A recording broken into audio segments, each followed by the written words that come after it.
Bismillahirrahmanirrahim. En el nombre de Allah, el Clemente, el Misericordioso. Distinguidos invitados, Assalamu alaikum wa rahmatullahi wa barakatuhu. La paz y las bendiciones de Allah sean con todos ustedes. Cada año, la comunidad musulmana Ahmadiyya organiza este simposio de paz en el que se analizan los problemas actuales y el estado general del mundo. Y en mi discurso intento presentar respuestas a estos problemas contemporáneos a la luz de las enseñanzas del Islam. En lo que respecta al impacto de este evento en el mundo externo, he dicho antes que lo desconozco.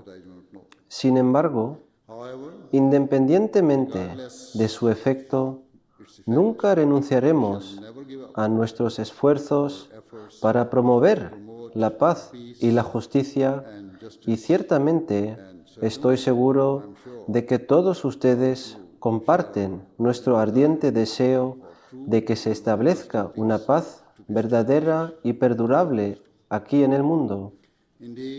De hecho, estoy seguro de que todos ustedes esperan ver el fin de los muchos conflictos y guerras que han dañado al mundo en los últimos tiempos, y que surja un mundo pacífico en el que todas las personas y naciones vivan amigablemente y se respeten los derechos de los demás. Sin embargo, la verdad trágica y devastadora es que cada año, en lugar de alejarse de la guerra y el conflicto, lo que se demuestra es todo lo contrario. Las rivalidades se intensifican, se dibujan nuevas líneas de conflictos y al mismo tiempo las hostilidades existentes no parecen disminuir. Aunque todos somos conscientes de que estamos pasando por momentos difíciles, la mayoría de las personas no se dan cuenta hasta qué punto las relaciones entre ciertas naciones se han deteriorado y lo potencialmente desastrosas que podrían ser las consecuencias. Por ejemplo, en una reciente columna publicada por Bloomberg Businessweek, el periodista Peter Coy escribe: la guerra nuclear recibe sorprendentemente poca atención, considerando que hay suficientes armas nucleares para acabar con la civilización humana en horas. La razón por la que se le debería prestar atención es que el control armamentístico, especialmente entre Estados Unidos y Rusia, se ha roto. Una nueva carrera armamentística nuclear parece estar tomando forma. En cuanto a lo que uno puede hacer, el control de armas se pone en movimiento como respuesta a la presión pública cuando la humanidad habla con más fuerza que los comerciantes de armas y los líderes mundiales belicistas. En su artículo también cita a un miembro principal del Instituto de Estudios Internacionales de Middlebury, Nikolai Sokov, quien advierte: todos los signos apuntan en la dirección de una seria carrera armamentística combinada nuclear convencional en Europa. El resto del artículo refuerza el punto de que otra carrera de armamentos global ha comenzado y que la amenaza de una guerra nuclear no debe ser subestimada. En los últimos días, el mundo ha sido testigo de una repentina escalada y tensión entre India y Pakistán. Ambos países son potencias nucleares y ambas han establecido alianzas con otras naciones, ya sean de manera abierta o en secreto, lo que significa que las posibles consecuencias de una guerra serían extensas y de gran alcance. En muchas ocasiones he expresado mi opinión de que los líderes de algunas de las potencias nucleares son impulsivos y parecen no apreciar las consecuencias realmente graves de la guerra nuclear. Estas armas no solo tienen el poder de aniquilar a los países objetivo, sino que también tienen el potencial de destruir la paz y la estabilidad en todo el mundo.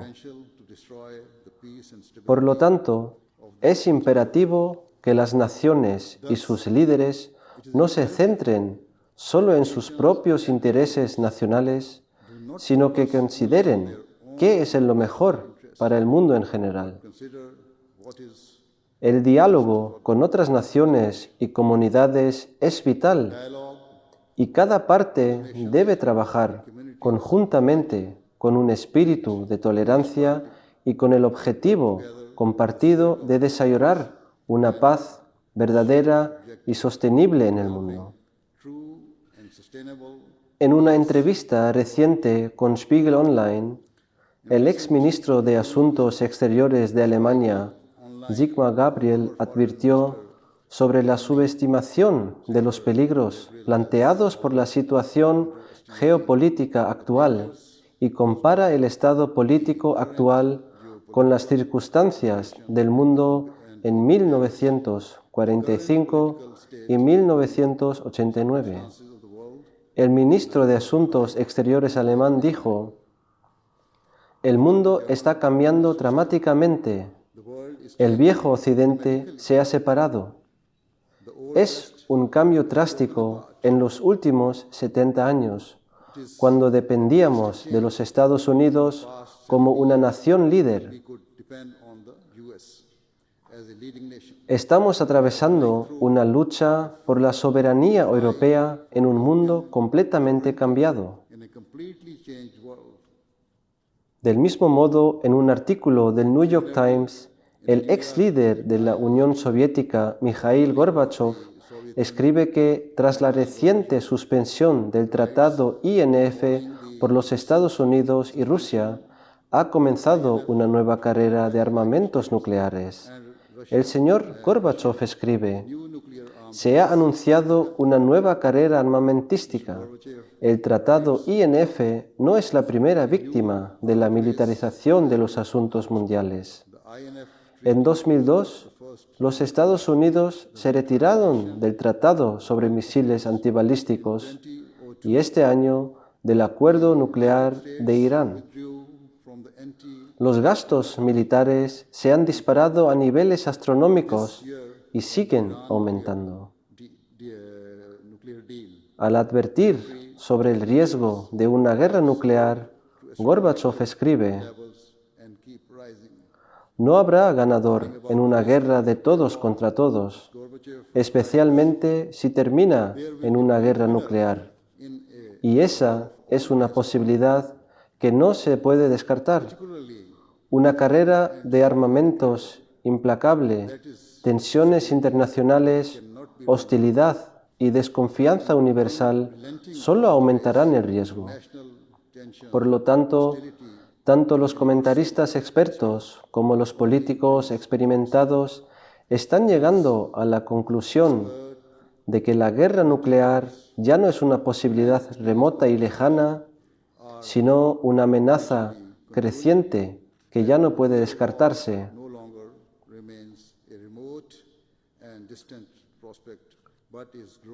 Si echamos un vistazo a algunos de los problemas más acuciantes de hoy, es evidente que el mundo avanza en una dirección inquietante. El año pasado, los Estados Unidos afirmó, con cierto grado de confianza, que estaba a punto de lograr un acuerdo de paz histórico con Corea del Norte, pero en los últimos días ha quedado claro que no se ha conseguido nada sustancial y el conflicto de Oriente Medio continúa en pleno auge.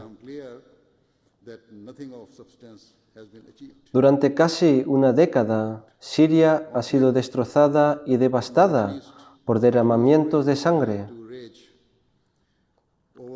Se dice que la guerra civil está llegando a su fin, pero ¿qué se ha logrado en la última década excepto la muerte de cientos de miles de inocentes y el desplazamiento de millones de personas?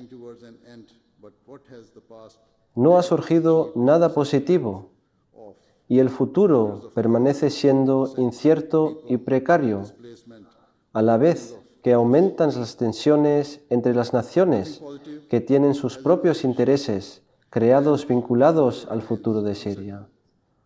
Por un lado, se están alineando Rusia y Turquía, y por el otro lado se están uniendo Estados Unidos y Arabia Saudita, aumentando la presión sobre Irán e imponiendo mayores sanciones contra ellos.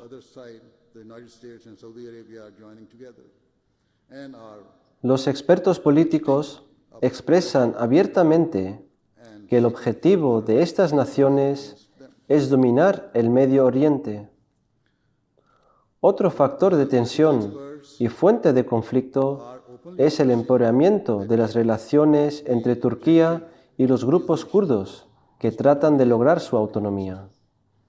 Por lo tanto, el mundo está atrapado en un círculo vicioso de conflictos y represalias al fermentar las rivalidades y alargarse cada vez más los odios.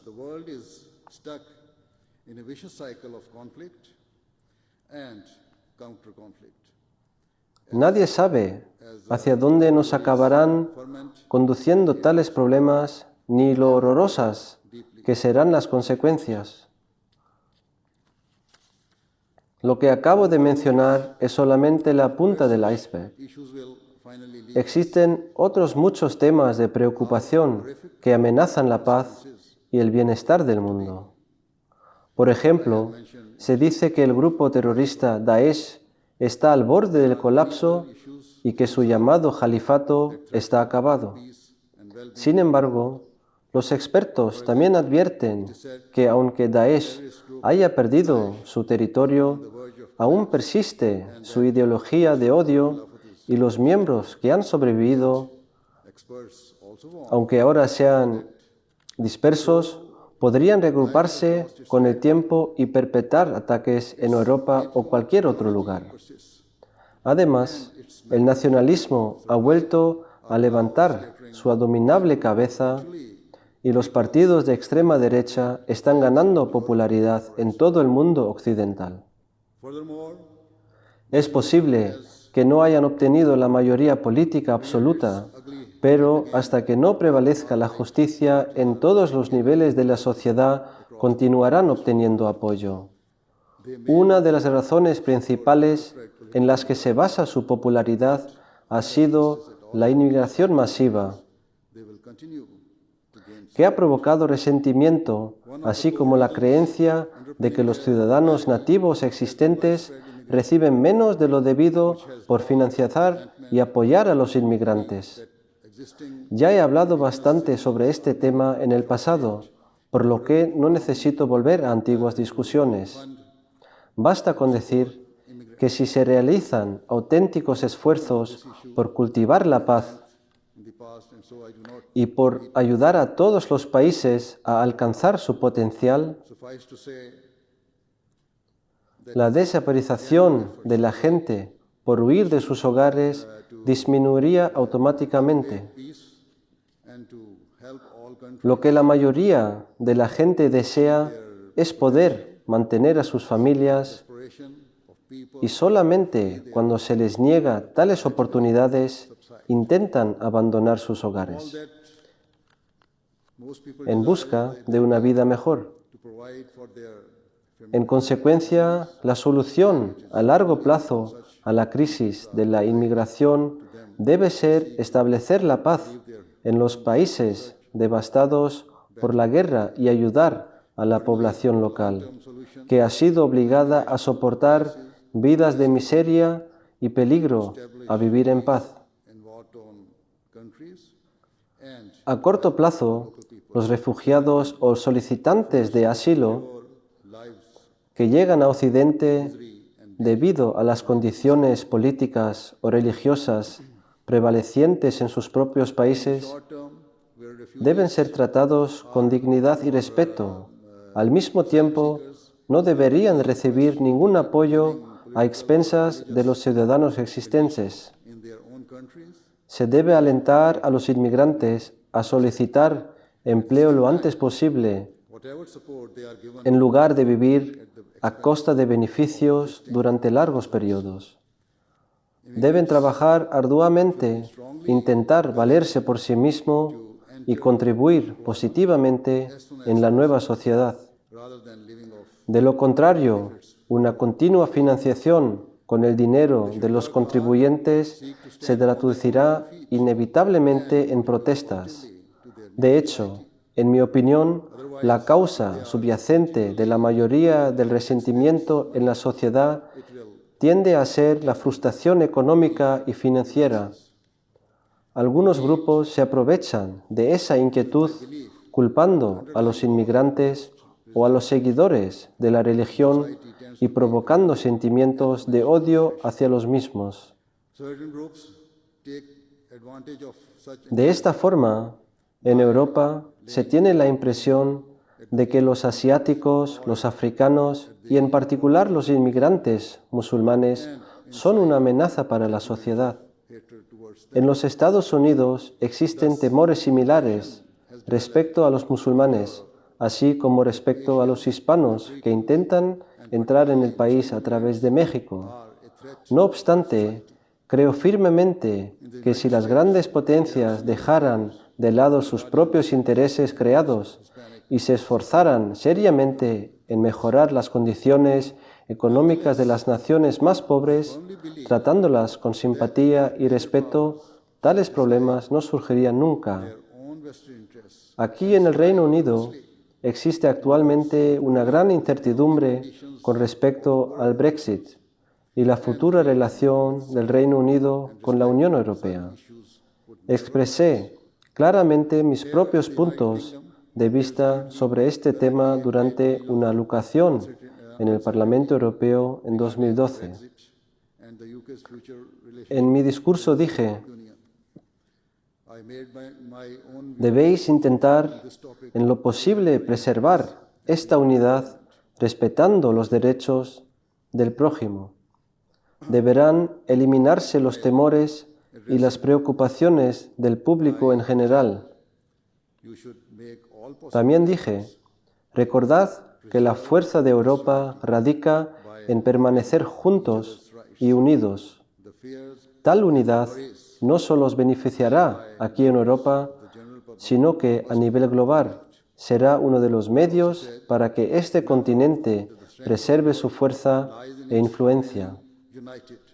En mi discurso de hace 7 años me centré en la importancia de eliminar los temores del público respecto a la inmigración y en subrayar los beneficios de la unidad. Sin embargo, las preocupaciones de la gente no se abordaron adecuadamente, por lo que cada vez más la gente de toda Europa se ha llegado a cuestionar los beneficios de la Unión Europea. El ejemplo más duro es sin duda el Brexit, pero en muchos países europeos, como Italia y España, e incluso Alemania, los partidos de extrema derecha o nacionalistas están adquiriendo popularidad y ganando escaños en la mesa política, a través de la cual se esfuerzan por debilitar aún más la Unión Europea y seguir una agenda antimigrante. Hubiera esperado una mayor unidad en Europa, pero lo cierto es que los últimos años han sido testigos de una mayor división y agitación. ¿Por qué han aparecido tales frustraciones? Provienen de las dificultades económicas y la incapacidad de los gobiernos de actuar con justicia y proteger los derechos de sus ciudadanos. Mi propia opinión sigue siendo que la cooperación internacional es una fuerza positiva y unificadora para el bien. Así en el Parlamento Europeo también dije, desde la perspectiva islámica debemos esforzarnos para que todo el mundo se una. En términos monetarios, el mundo debería estar unido. En materia de libre comercio y negocio, el mundo debería estar unido. Y en lo que respecta a la libertad de movimientos e inmigración, deberían desarrollarse políticas prácticas y cohesivas para que el mundo pueda conseguir unirse. Por lo tanto, el punto de vista del Islam es que la mejor manera de lograr la paz es a través de la unidad. Sin embargo, lamentablemente, en lugar de unirnos, buscamos la separación y priorizamos nuestros intereses individuales sobre los intereses colectivos del mundo. Creo que tales actitudes socavan y socavarán la paz y la seguridad mundial. Según el Islam, para que prevalezca la paz, es requisito indispensable que exista justicia entre las naciones. Cuando algunos países se enfrentan a dificultades, las demás naciones deben tratar de ayudarles desinteresadamente sin impulsar sus propias agendas. Por ejemplo, el Sagrado Corán declara que si hay una guerra o conflicto entre dos partes, las demás naciones deben mediar imparcialmente y buscar un acuerdo pacífico. Sin embargo, si uno de los lados sigue actuando injustamente y no da pasos hacia la paz, entonces las otras naciones deben unirse para detener al agresor. Una vez que el grupo o la nación transgresora se abstenga de cometer agravios, el Islam ordena categóricamente que no se debe buscar la venganza a través de sanciones injustas o mediante el saqueo de sus recursos. Sin embargo, una y otra vez, vemos ejemplos de países que han intervenido en naciones devastadas por la guerra o que han prestado ayuda a países desfavorecidos con el pretexto de traer la paz, pero en realidad han forjado ataduras que les permiten tomar el control de los recursos del país más débil. En lugar de contentarse con su propia riqueza, los países poderosos tratan de afirmar su control sobre las naciones más frágiles. Como he dicho, la causa principal de la frustración y de la hostilidad resultante, ya sea en Oriente o en Occidente, es la injusticia económica, por lo que es esencial que hagamos un esfuerzo concertado para salvar la brecha económica entre las naciones y sus pueblos. Además, debemos unir nuestros esfuerzos para poner fin a todas las formas de extremismo y prejuicio, ya sea religioso, racial o de cualquier otro tipo. Allá donde esté claro que las personas están sufriendo y que sus líderes no están protegiendo sus derechos, las organizaciones internacionales fundadas para preservar la paz en el mundo, especialmente las Naciones Unidas, deben ejercer una presión legal y proporcional para defender los derechos de los ciudadanos respetuosos de la ley, a la vez que impulsar la paz y la justicia. En lo que se refiere al Islam, podría preguntarse qué es lo que puede enseñarnos en lo que respecta a construir la paz en el mundo, cuando en realidad una gran parte de la inestabilidad y conflicto de los últimos años se ha centrado en los propios países musulmanes.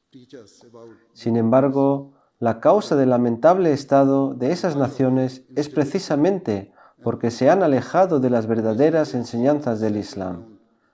Para obtener una descripción precisa de lo que es el gobierno y el liderazgo islámico, debemos mirar hacia la era del fundador del Islam, el santo profeta Muhammad, la paz y las bendiciones sean con él.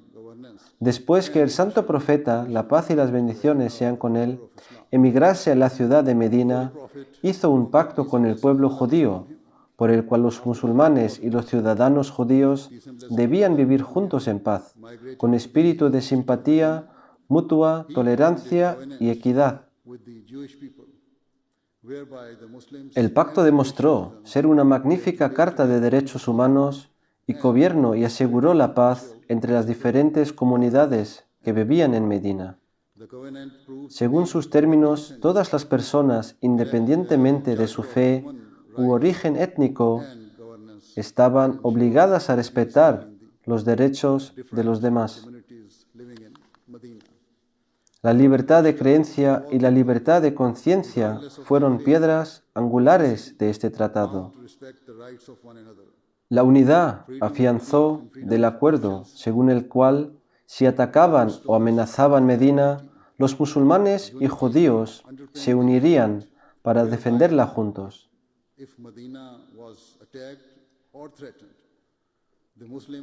Además, cada comunidad tenía el derecho de resolver sus problemas internos según sus respectivas creencias y costumbres. La historia es testigo del hecho de que el santo profeta del Islam, las paz y bendiciones sean con él, cumplió con cada aspecto de este acuerdo. Como inmigrantes, los musulmanes trataban servir a su nueva sociedad y respetar los derechos de todos los ciudadanos de Medina. Fue un ejemplo único de integración exitosa y una manifestación de una sociedad multicultural y pacífica. El Tratado de Medina se basaba directamente en las enseñanzas del Sagrado Corán. Por ejemplo, el capítulo 16, versículo 91 del Sagrado Corán declara: En verdad, Allah os ordena permanecer en la justicia y dispensar un trato amable y dar como se da a los parientes. Por lo tanto, el Sagrado Corán ha descrito 3 niveles de interacción con otras personas y otras comunidades. El primer nivel, más bajo, es el de justicia, sobre el cual el Sagrado Corán defiende la necesidad de tratar a todos con justicia y equidad. El estándar de justicia que el Islam requiere se describe en el capítulo 4, versículo 136 del Sagrado Corán, donde se dice: Oh vosotros, los que creéis, sed estrictos en la observancia de la justicia, actuando de testigos por la causa de Allah, aunque sea contra vosotros mismos, vuestros padres y familiares. Sea rico o pobre, Allah está más atento a ambos que vosotros. No sigáis, pues, los bajos deseos para que podáis actuar con equidad. Y si ocultáis la verdad o la eludís, recordad que Allah conoce muy bien todo lo que hacéis.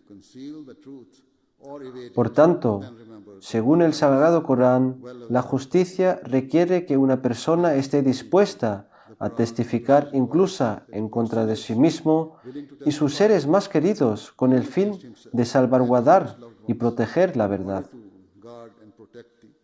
El segundo nivel de interacción que se promueve en el Sagrado Corán es que una persona no debe ser solo justa, sino que debe ir más allá y hacer el bien a los demás, mostrando generosidad y perdón. Como ya he mencionado, el Sagrado Corán nos enseña que una vez que se ha detenido una nación agresiva de cometer más crueldades, no se debe buscar venganza o imponer dificultades sobre ella. En lugar de ello, se debe tratar de ayudarles a mejorar su economía y infraestructura, a la vez que esto les beneficiará, también os beneficiará a vosotros a largo plazo. Si se permite a estos países, que han sido núcleos de guerras o de divisiones, prósperas económicamente, dejarán de albergar sentimientos de frustración u odio hacia otros países, y sus habitantes tampoco se verán obligados a emigrar. Esta es la sabiduría subyacente en las enseñanzas islámicas, que van más allá de la justicia básica y muestran amabilidad y compasión. El tercer nivel de interacción que el Sagrado Corán nos enseña es que debemos tratar a los demás de la misma manera que una madre trata a su hijo, es decir, la máxima expresión de amor desinteresado que tiene lugar sin expectativas de recibir ningún tipo de recompensas. Tratar a los demás con este espíritu benevolente no es fácil, pero debe ser nuestra aspiración constante. En definitiva, para establecer la paz, sea en las naciones musulmanas o en un nivel internacional más amplio, es necesario que como mínimo los gobiernos cumplan con las exigencias de la justicia para que todos los ciudadanos puedan disfrutar de los derechos que les corresponden y para que los intereses egoístas den paso a todo aquello que sea justo y bueno. Además, las instituciones internacionales, tales como las Naciones Unidas, deben tratar a cada país con equidad, en lugar de ceder a la voluntad de ciertas potencias. Este es el cambio hacia la paz. Esta es la guía hacia un mundo mejor. Esta es la única manera de prevenir que la humanidad continúe cayendo hacia un peligro aún mayor. Con estas palabras, rezo de corazón para que Alá, el Todopoderoso, permita que surja la verdadera paz y que las largas sombras de guerra y conflicto que se ciernen sobre nosotros sean reemplazadas por cielos azules de paz y prosperidad. Rezo por el fin de las frustraciones y las privaciones que han perpetuado las vidas de innumerables personas y han encendido guerras e injusticias devastadoras en todo el mundo. En lugar de buscar el dominio y la imposición de sus propios derechos sobre los demás, rezo. En lugar de buscar el dominio y la imposición de sus propios derechos sobre los demás, rezo para que las naciones y sus líderes se percaten del beneficio de cumplir con los derechos mutuos. En lugar de culpar a determinadas religiones o gente de etnias particulares de los problemas del mundo, rezo para que mostremos tolerancia a las creencias y costumbres de los demás y valoremos la diversidad en nuestras propias sociedades. Rezo para que veamos lo mejor de la humanidad y utilicemos las fortalezas y habilidades de unos y otros para construir un mundo mejor para nuestros hijos y para cultivar la paz duradera en la sociedad. Ciertamente es mejor ni pensar en las alternativas a esto.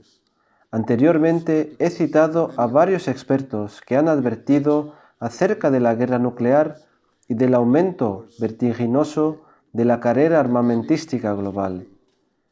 Estos artículos y muchos otros apoyan la creencia de que el mundo se está abalanzando hacia una catástrofe titánica, sin igual en la historia de la humanidad y que será imposible de detener. Según las estimaciones, los efectos de una guerra nuclear podrían afectar al 90% del mundo. Además, si hay una guerra nuclear, no solo acabaremos destruyendo el mundo actual, sino que dejaremos una huella duradera de destrucción y miseria para nuestras generaciones futuras. Por lo tanto, debemos pausar y reflexionar sobre las consecuencias de nuestras acciones. No debemos menospreciar ningún problema o conflicto, sea nacional o internacional. Cuando tratemos con asuntos económicos, de inmigración o cualquier otro tipo de crisis, debemos mostrar tolerancia y esforzarnos por demoler las barreras que nos dividen. Debemos utilizar toda nuestra energía y facultades para buscar la paz, poniendo fin a cualquier conflicto cordialmente, a través del diálogo, el compromiso y el cumplimiento con los derechos mutuos. Que Alá el Todopoderoso nos permita hacerlo así. Amén. Con estas palabras me gustaría agradecer a todos los invitados que se han unido a nosotros esta tarde. Muchas gracias.